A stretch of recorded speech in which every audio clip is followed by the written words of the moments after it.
Well, good morning, everyone. So glad to have you with us.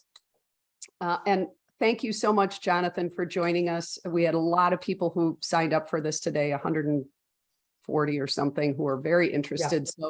So people always want to hear what you have to say. So I'm appreciative when you come. I always want to hear what you have to say. Jonathan and I speak fairly regularly.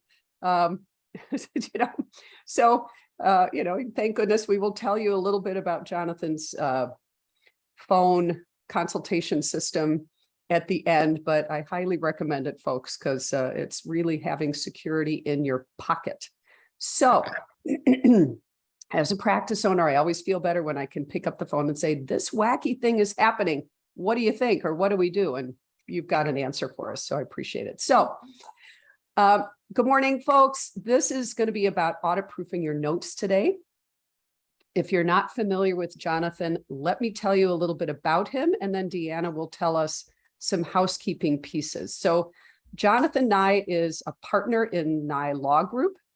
He's a practicing attorney with offices in Fox River Grove and Chicago. He practices extensively in the areas of mental health and human services law, family law, and general practice. Nye Law Group has developed a philosophy of assisting human providers in avoiding litigation, maintaining confidentiality, and assisting human service providers in managing their practices with insight into the potential legal pitfalls inherent to practice of human services population or provision. Don't we know it? Mr. Nye is a graduate of the John Marshall Law School, licensed to practice law in the state of Illinois, and before the federal courts of the Northern District of Illinois. He's lectured before at the Illinois State Bar Association, Chicago Bar Association, local and national associations related to law and human services, and to numerous mental health, developmental disabilities, and alcohol and drug abuse agencies. And he is attorney to many of us here in the Chicagoland area. So, all right, Jonathan, thank you so much. If you need anything, Jonathan, Deanna and I will both be here, but we'll save our questions till the end. I appreciate it. Very brief input. My mother was a social worker and a lawyer. And when I graduated law school, she had somebody quit and someone else left the firm on their own volition. And she looked at me with this kind of, I need your help look, and handed me a file, and I went and argued a case that afternoon, the day I got sworn into the bar. So I've been doing this about 30 years. My philosophy of practice is I'd love to make lots of money from everybody I ever worked for. But the reality is I'd rather make a little bit of money from a lot of people, keeping them out of trouble. And in 30 years, I've had a telephone consultation service most of that 30 years. I've never had someone call me first and then get into trouble. So we have a consultation service that is there to be a hotline for therapists. And some of you may know that if it has to do with your landlord-tenant issue, it has to do with a patient, it has to do with an involuntary, it has to do with an insurance company, it has to do with the FBI calling you up, it has to do with a lawyer reaching out to you. Any of those things, that's what I do. And it really makes me happy. Kind of a slogan I kind of put together, it's on my website somewhere, is helping people who help people. And that is a really good thing. So that's who I am and where we're at. Now, I'm here, I was asked by Margot to talk about audit-proofing your notes. There is no such animal.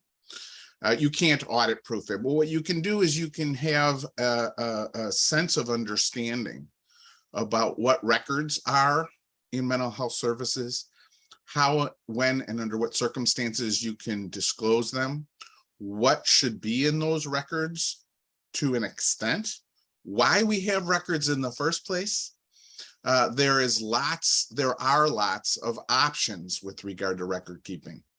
More and more, all of a sudden, I've been have small and large practices reach out to me that they're getting audited based upon the quality and comprehensive or lack of comprehensive note-taking, and having denials of claims. But worse than denials of claims is that they'll come in and they'll do an audit and they'll say, we didn't get adequate disclosure with regard to 10% of our patients. So they use that as a representative sample and take 10% off of everything they've paid you for 3 years. And it is frightening. And those of you who get paid on a percentage basis or based upon collections, they've already paid the agency. And then they take it out of the agency's pocket. Then you owe it back to the agency because you're paid based upon collections often. So this information is important, as important to the practitioner, the clinician, as it is to the agency and the agency owners. So this is working together to make sure that you get the information you need to do a good job with what you've got. And then one thing that I was talking with Margot earlier about is that there are record keepers who in 5 minutes can adequately document their session for the last hour. And there's other people who take 3.5 hours to document their 90 minutes or their 60-minute session.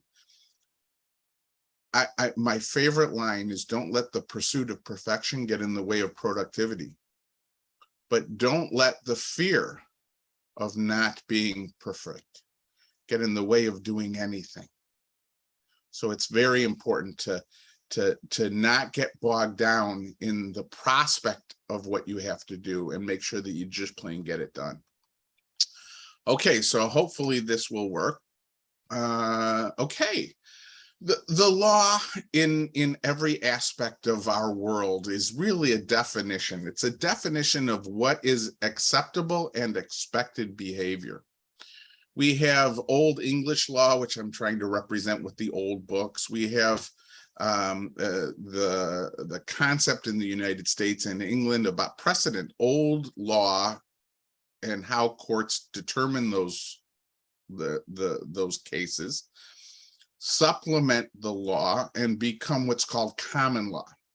We have things such as HIPAA, which a lot of us, every one of us dealing with mental health and human services law have to understand what HIPAA is. We have the Illinois regulations. We also have federal regulations, which are the implementation rules for the laws. So the Illinois law may have a set of rules that are identified in the regulations of the state that are really the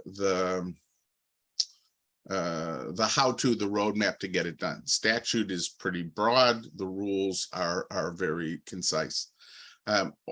Often when I do a seminar in person, which I haven't really done one in person and I can't tell you how long, I will ask people, how many of you drove here today? And I get a bunch of hands up. And I said, how many of you ever read the book, The Rules of the Road, the thing that they give you when you are sitting down and preparing to learn to drive and get your license? Everybody raises their hands.